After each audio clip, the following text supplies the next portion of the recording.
Georgia Bulldogs celebrated their first football national championship in 41 years last season. The Bulldogs taking down Alabama 33-18 to win the Natty. The championship came after Georgia sat number one in the country for most of the season until falling to the Tide in the SEC championship game, but they made good when it counted most to win their second national title in school history. Another little tidbit of note, the Natty meant that head coach Kirby Smart became the fourth head coach to beat both Dabo Swinney and Nick Saban in the same season. So what do they do for an encore in 2022? Well, the first thing they're going to have to do is address some of the holes on defense. Now, the team losing 5 starters in the first round of the NFL draft in April, 2 of those going to Green Bay. 15 players overall from the Bulldogs were chosen, which was a draft record as you take a look at the picks that got taken off the board. Javon Walker, of course, went first to the Jags. All right, let's talk about what those losses mean to Georgia as they head into 2022 with our college football analyst and writer Barrett Sallee. Barrett, with all those losses on defense, how does this Bulldogs program sustain success?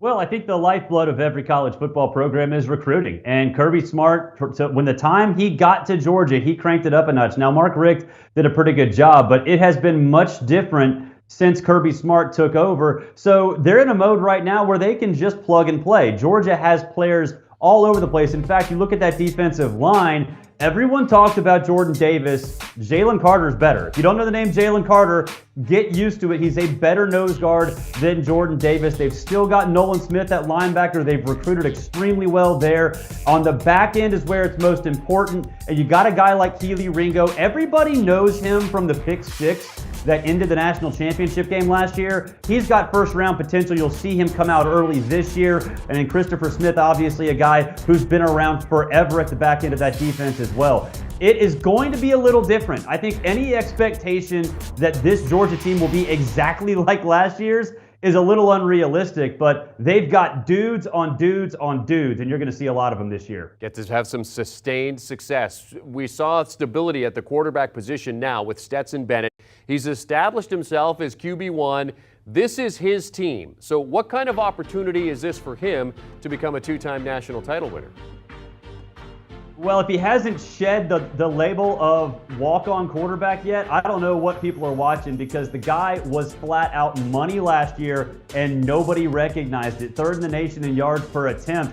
And this is a guy in Stetson Bennett who has evolved into a difference maker. Now, he wasn't asked to do that all that much last year because the defense was so good. He will be asked to do that a little bit more this year, but they've got weapons all over the place. And I think if you're Stetson Bennett, if you can continue this success, if you can lead Georgia to another national title or even just the playoff again, you're talking about cementing your legacy as the best quarterback in Georgia history in terms of overall success. Sure, Buck Bellew led him to a national championship in 1980. You've seen Matthew Stafford, David Green, Aaron Murray, a bunch of guys come through there. But if Stetson Bennett can sustain this kind of success and keep Georgia at a point where it is a legit national power, then he's the most successful quarterback in Georgia history. Well, Bennett chases a second natty as a starter. Alabama quarterback Bryce Young is chasing a second straight Heisman Trophy. Given how bad that O-line was last season, I mean, how do you like his chances to repeat as a Heisman winner in 2022?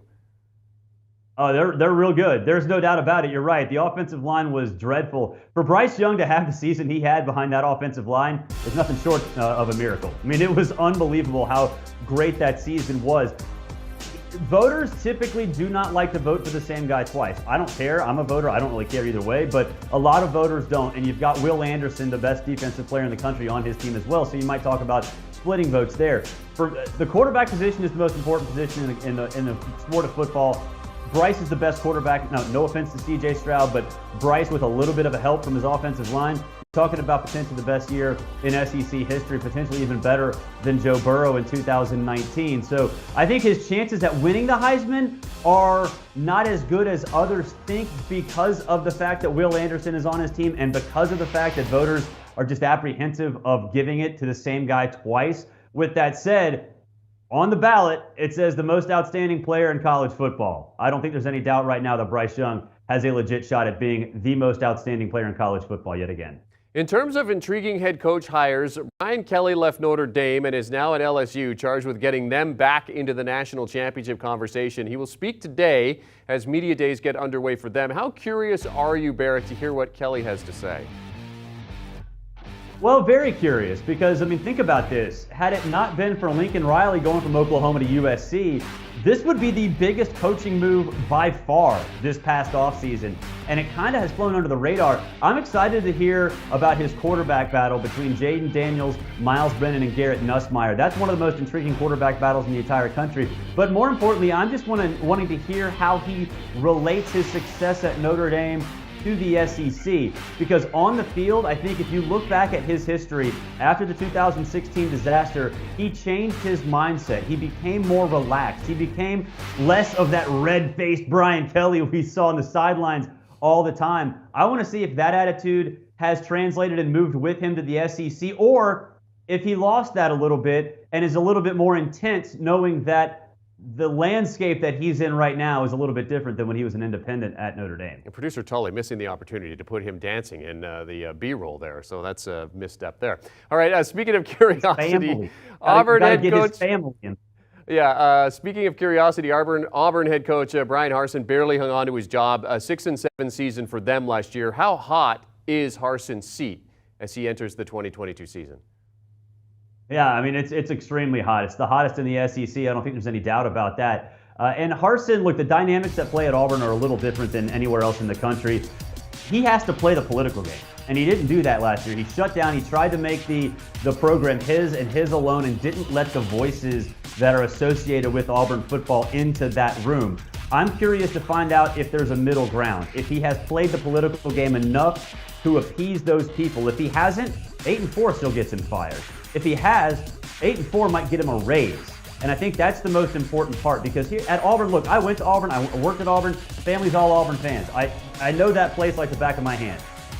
The dysfunction in that athletic department exists because it works, at least in the minds of those people. Look, they meddled. They won a national title in 2010. They went to a natty in 2013. They went undefeated in 2004. All of this suggests that their way, how crazy and dysfunctional it is, actually works. Brian Harsin tried to eliminate that last year, and it almost got him fired. I wonder if this is the come to Jesus meeting, so to speak, where both parties come together and be like, all right, look, we got to get in the new age. I think Brian Harsin has done a good job of that. And if he goes 8-4, then I think he'll be fine. But if he goes back to shutting down the program and not letting those voices in, 8-4 might not save him. Functional dysfunction. Is that what you're saying, Barrett?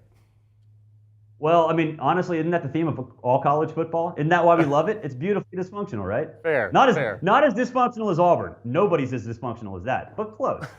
Great stuff as always, Barrett. CBS Sports college football writer Barrett Sallee. For more on all these topics, Barrett's latest article is up over on CBSSports.com. And for all the latest from college football, get over to the Cover 3 podcast. Chip Patterson, Tom Fornelli, Bud Elliott are breaking down all the major stories. You can download and follow wherever you get your podcast on. Do you want a sports network that delivers everything that matters about the game? The highlights, the picks, the instant analysis, no yelling, no fake debates, no politics. Hit the subscribe button and never miss a moment.